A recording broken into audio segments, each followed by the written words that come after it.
Self-Help with Illustrations of Conduct and Perseverance by Samuel Smiles. Chapter 6, Workers in Art, Part 3. Ch.6.3 was a more robust man, somewhat rough but hearty in his demeanor, proud of his successful struggle with the difficulties which beset him in early life, and above all, proud of his independence. He was born a poor man's child at Norton, near Sheffield. His father dying when he was a mere boy, his mother married again. Young Ch.6.3 used to drive an ass laden with milk cans across its back into the neighboring town of Sheffield, and there serve his mother's customers with milk. Such was the humble beginning of his industrial career, and it was by his own strength that he rose from that position and achieved the highest eminence as an artist. Not taking kindly to his stepfather, the boy was sent to trade and was first placed with a grocer in Sheffield. The business was very distasteful to him, but passing a carver's shop window one day, his eye was attracted by the glittering articles it contained, and charmed with the idea of being a carver, he begged to be released from the grocery business with that object. His friends consented, and he was bound apprentice to the carver and gilder for 7 years. His new master, besides being a carver in wood, was also a dealer in prints and plaster models, and Ch.6.3 at once set about imitating both, studying with great industry and energy. All his spare hours were devoted to drawing, modeling, and self-improvement, and he often carried his labors far into the night. Before his apprenticeship was out, at the age of 21, he paid over to his master the whole wealth which he was able to muster, a sum of £50, to cancel his indentures, determined to devote himself to the career of an artist. He then made the best of his way to London, and with characteristic good sense, sought employment as an assistant carver, studying painting and modeling at his by hours. Among the jobs on which he was the first employed as a journeyman carver was the decoration of the dining room of Mr. Rogers, the poet, a room in which he was in after years a welcome visitor, and he usually took pleasure in pointing out his early handiwork to the guests whom he met at his friend's table. Returning to Sheffield on a professional visit, he advertised himself in the local papers as a painter of portraits in crayons and miniatures, and also in oil. For his first crayon portrait, he was paid a guinea by a cutler, and for a portrait in oil, a confectioner paid him as much as £5 and a pair of top boots. Ch.6.3 was soon in London again to study at the Royal Academy, and next time he returned to Sheffield, he advertised himself as ready to model plaster busts of his townsmen, as well as paint portraits of them. He was even selected to design a monument to a deceased vicar of the town, and executed it to the general satisfaction. When in London, he used a room over a stable as a studio, and there he modeled his first original work for exhibition. It was a gigantic head of Satan. Towards the close of Ch.6.3's life, a friend passing through his studio was struck by this model lying in a corner. "That head," said the sculptor, "was the first thing that I did after I came to London. I worked at it in a garret with a paper cap on my head, and as I could then afford only one candle, I stuck that one in my cap that it might move along with me and give me light whichever way I turned." Flaxman saw and admired this head at the Academy exhibition, and recommended Ch.6.3 for the execution of the busts of 4 admirals required for the Naval Asylum at Greenwich. This commission led to others, and painting was given up. But for 8 years before, he had not earned £5 by his modeling. His famous head of Horn Took was such a success that, according to his own account, it brought him commissions amounting to £12,000. Ch.6.3 had now succeeded, but he had worked hard and fairly earned his good fortune. He was selected from amongst 16 competitors to execute the statue of George III for the City of London. A few years later, he produced the exquisite monument of the sleeping children, now in Lichfield Cathedral, a work of great tenderness and beauty, and thenceforward his career was one of increasing honor, fame, and prosperity. His patience, industry, and steady perseverance were the means by which he achieved his greatness. Nature endowed him with genius, and his sound sense enabled him to employ the precious gift as a blessing. He was prudent and shrewd, like the men amongst whom he was born. The pocketbook which accompanied him on his Italian tour, containing mingled notes on art, records of daily expenses, and the current prices of marble. His tastes were simple, and he made his finest subjects great by the mere force of simplicity. His statue of Watt in Handsworth Church seems to us the very consummation of art, yet it is perfectly artless and simple. His generosity to brother artists in need was splendid, but quiet and unostentatious. He left the principal part of his fortune to the Royal Academy for the promotion of British art. The same honest and persistent industry was throughout distinctive of the career of David Wilkie. The son of a Scotch minister, he gave early indications of an artistic turn, and though he was a negligent and inept scholar, he was a sedulous drawer of faces and figures. A silent boy, he already displayed that quiet, concentrated energy of character which distinguished him through life. He was always on the lookout for an opportunity to draw, and the walls of the manse or the smooth sand by the riverside were alike convenient for his purpose. Any sort of tool would serve him. Like Giotto, he found a pencil in a burnt stick, a prepared canvas in any smooth stone, and the subject for a picture in every ragged mendicant he met. When he visited a house, he generally left his mark on the walls as an indication of his presence, sometimes to the disgust of cleanly housewives. In short, notwithstanding the aversion of his father, the minister, to the sinful profession of painting, Wilkie's strong propensity was not to be thwarted, and he became an artist, working his way manfully up the steep of difficulty. Though rejected on his first application as a candidate for admission to the Scottish Academy at Edinburgh on account of the rudeness and inaccuracy of his introductory specimens, he persevered in producing better until he was admitted. But his progress was slow. He applied himself diligently to the drawing of the human figure and held on with the determination to succeed as if with a resolute confidence in the result.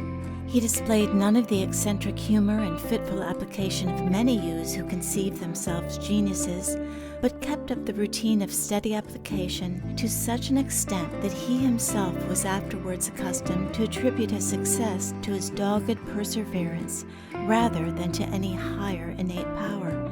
The single element, he said, in all the progressive movements of my pencil was persevering industry. At Edinburgh, he gained a few premiums, thought of turning his attention to portrait painting with a view to its higher and more certain remuneration, but eventually went boldly into the line in which he earned his fame and painted his pitilessly fair. What was bolder still, he determined to proceed to London on account of its presenting so much wider a field for study and work, and the poor Scotch lad arrived in town and painted his village politicians while living in a humble lodging on 18 shillings a week. Notwithstanding the success of this picture and the commissions which followed it, Wilkie long continued poor. The prices which his works realized were not great, for he bestowed upon them so much time and labor that his earnings continued comparatively small for many years. Every picture was carefully studied and elaborated beforehand. Nothing was struck off at a heat. Many occupied him for years, touching, retouching, and improving them until they finally passed out of his hands. As with Reynolds, his motto was work, work, work, and like him he expressed great dislike for talking artists. Talkers may sow, but the silent reap. Let us be doing something was his oblique mode of rebuking the loquacious and admonishing the idle. He once related to his friend Constable that when he studied at the Scottish Academy, Graham, the master of it, was accustomed to say to the students in the words of Reynolds, "If you have genius, industry will improve it. If you have none, industry will supply its place." So, said Wilkie, I was determined to be very industrious, for I knew I had no genius. He also told Constable that when Linnell and Burnet, his fellow students in London, were talking about art, he always contrived to get as close to them as he could to hear all they said. For, said he, they know a great deal and I know very little. This was said with perfect sincerity, for Wilkie was habitually modest. One of the first things that he did with the sum of £30 which he obtained from Lord Mansfield for his village politicians was to buy a present of bonnets, shawls, and dresses for his mother and sister at home, though but little able to afford it at the time. Wilkie's early poverty had trained him in habits of strict economy, which were, however, consistent with a noble liberality, as appears from sundry passages in the autobiography of Abraham Rainback, the engraver. William Eddy was another notable instance of unflagging industry and indomitable perseverance in art. His father was a gingerbread and spice maker at York, and his mother, a woman of considerable force and originality of character, was the daughter of a rope maker. The boy early displayed a love of drawing, covering walls, floors, and tables with specimens of his skill, his first crayon being a farthing's worth of chalk, and this giving place to a piece of coal or a bit of charred stick. His mother, knowing nothing of art, put the boy apprentice to a trade, that of a printer. But in his leisure hours, he went on with the practice of drawing, and when his time was out, he determined to follow his bent. He would be a painter and nothing else. Fortunately, his uncle and elder brother were able and willing to help him on in his new career, and they provided him with the means of entering as pupil at the Royal Academy. We observe from Leslie's autobiography that Eddy was looked upon by his fellow students as a worthy but dull, plodding person who would never distinguish himself. But he had in him the divine faculty of work and diligently plodded his way upward to eminence in the highest walks of art. Many artists have had to encounter privations which have tried their courage and endurance to the utmost before they succeeded. What number may have sunk under them, we can never know. Martin encountered difficulties in the course of his career such as perhaps fall to the lot of few. More than once he found himself on the verge of starvation while engaged on his first great picture. It is related of him that on one occasion he found himself reduced to his last shilling, a bright shilling, which he had kept because of its very brightness, but at length he found it necessary to exchange it for bread. He went to a baker's shop, bought a loaf, and was taking it away when the baker snatched it from him and tossed back the shilling to the starving painter. The bright shilling had failed him in his hour of need. It was a bad one. Returning to his lodgings, he rummaged his trunk for some remaining crust to satisfy his hunger. Upheld throughout by the victorious power of enthusiasm, he pursued his design with unsubdued energy. He had the courage to work on and to wait, and when, a few days after, he found an opportunity to exhibit his picture, he was from that time famous. Like many other great artists, his life proves that in despite of outward circumstances, genius, aided by industry, will be its own protector, and that fame, though she comes late, will never ultimately refuse her favors to real merit. The most careful discipline and training after academic methods will fail in making an artist unless he himself take an active part in the work. Like every highly cultivated man, he must be mainly self-educated. When Pugin, who was brought up in his father's office, had learned all that he could learn of architecture according to the usual formulas, he still found that he had learned but little, and that he must begin at the beginning and pass through the discipline of labor. Young Pugin accordingly hired himself out as a common carpenter at Covent Garden Theatre, first working under the stage, then behind the flies, then upon the stage itself. He thus acquired a familiarity with work and cultivated an architectural taste to which the diversity of the mechanical employment about a large operatic establishment is peculiarly favorable. When the theatre closed for the season, he worked a sailing ship between London and some of the French ports, carrying on at the same time a profitable trade. At every opportunity he would land and make drawings of any old building, and especially of any ecclesiastical structure which fell in his way. Afterwards he would make special journeys to the continent for the same purpose, and returned home laden with drawings. Thus he plodded and labored on, making sure of the excellence and distinction which he eventually achieved. A similar illustration of plodding industry in the same walk is presented in the career of George Kemp, the architect of the beautiful Scott Monument at Edinburgh. He was the son of a poor shepherd who pursued his calling on the southern slope of the Pentland Hills. Amidst that pastoral solitude, the boy had no opportunity of enjoying the contemplation of works of art. It happened, however, that in his 10th year he was sent on a message to Roslin by the farmer for whom his father herded sheep, and the sight of the beautiful castle and chapel there seems to have made a vivid and enduring impression on his mind. Probably to enable him to indulge his love of architectural construction, the boy besought his father to let him be a joiner, and he was accordingly put apprentice to a neighboring village carpenter.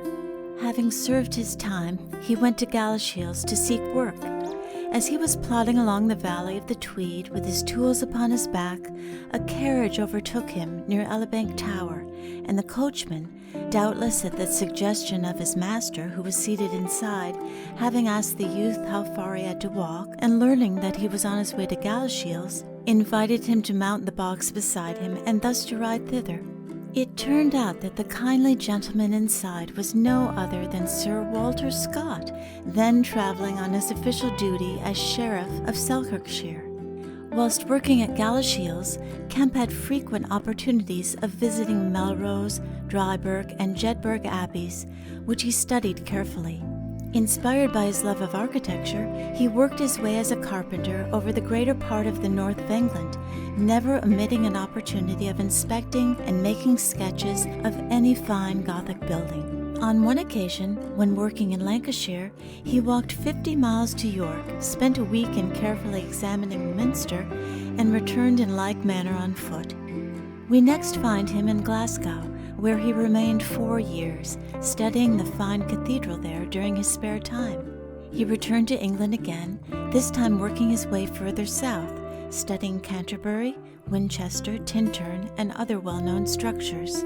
In 1824, he formed the design of traveling over Europe with the same object, supporting himself by his trade.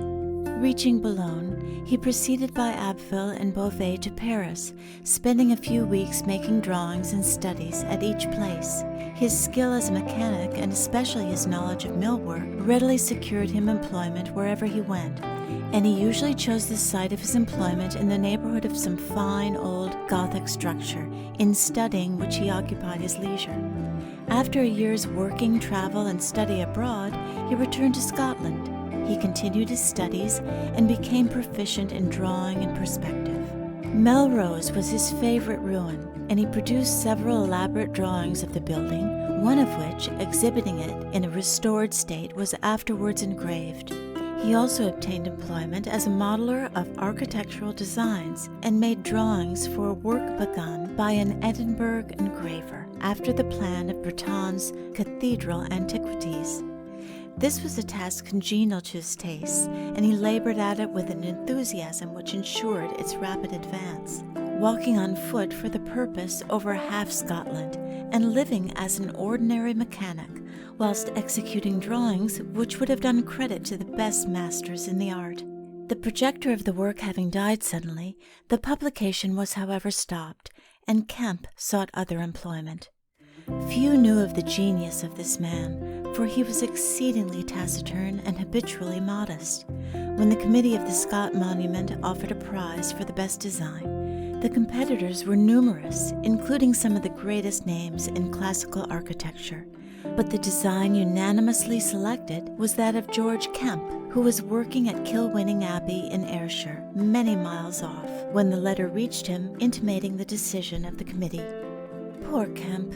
Shortly after this event, he met an untimely death, and did not live to see the first result of his indefatigable industry and self-culture embodied in stone, one of the most beautiful and appropriate memorials ever erected to literary genius.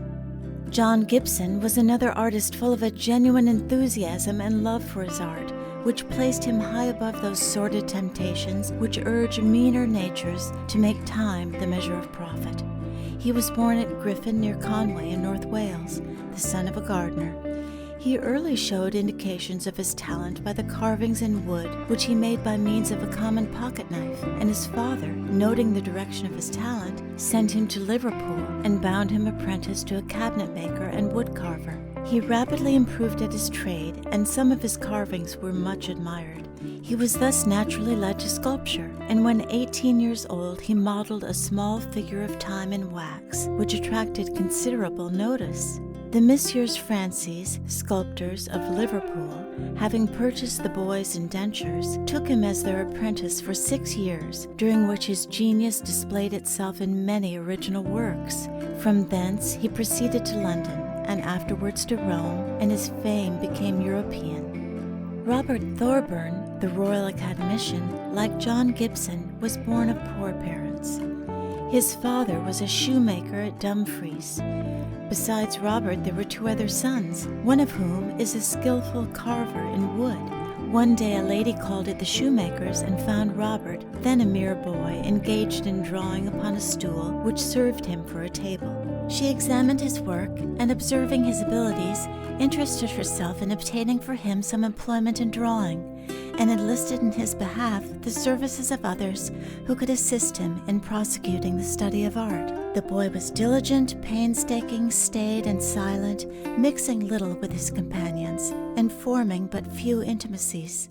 About the year 1830, some gentlemen of the town provided him with the means of proceeding to Edinburgh, where he was admitted a student at the Scottish Academy. There he had the advantage of studying under competent masters, and the progress which he made was rapid.